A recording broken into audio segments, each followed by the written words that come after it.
Now we start our inside bus pre-trip. We have our service doors. My service doors swing freely on their hinges. The windows are not cracked or broken. The rubber molding isn't dry rotted, ripped, torn, or frayed, or bubbled.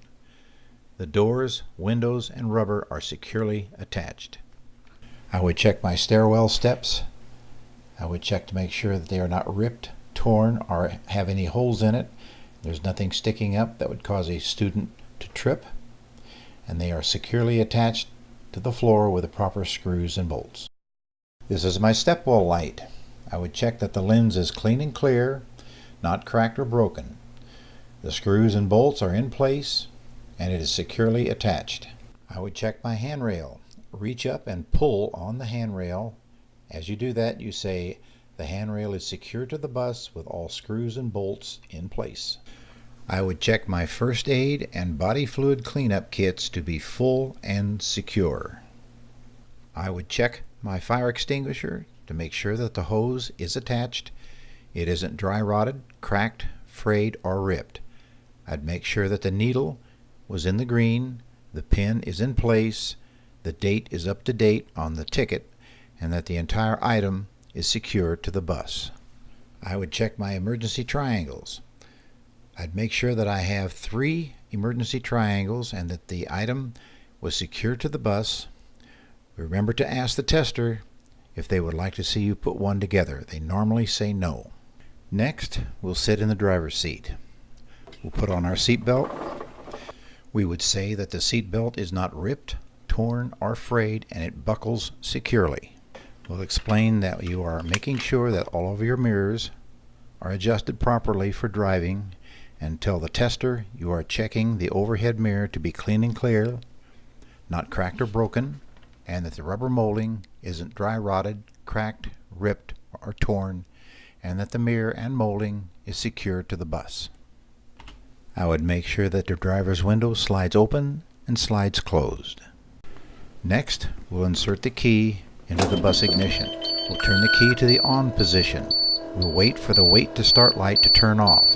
While we're waiting, we'll close the service door. When the light goes off, we'll start the bus. We'll immediately tell the tester that you are watching the oil pressure gauge to make sure that it is operational and that it's setting in the proper position of idle around the 25 psi of pressure. Be sure to check that the ABS light comes on and goes off promptly.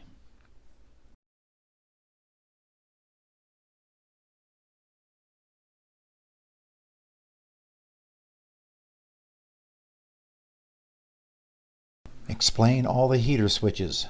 Show movement while turning them on and off.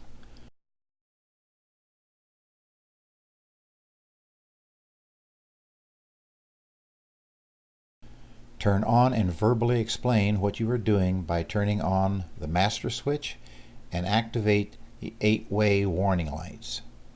Point to the indicator amber lights outside and inside and explain that they are working. Then open the door and activate the 8-way stopping reds and point to and indicate that the lights are working on the stop arm, outside the bus on top, and on the indicator inside the bus. You then shut the door. Explain that the lights outside can be deactivated by turning off the master switch or closing the door. Activate and deactivate all your switches on the panel to show their operation. When showing the operation of the dome lights, make sure when doing the switches that you turn on the passenger dome lights to check to see that they are working inside, and the driver dome light is working, and describe only the driver lens at the driver's seat.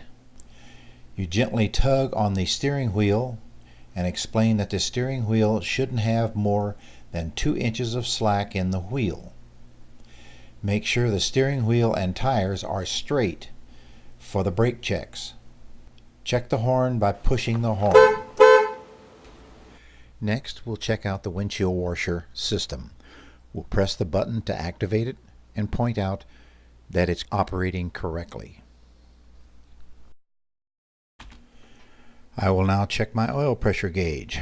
My oil pressure gauge should be at around 25 psi during idle and between 25 and 50 psi while driving.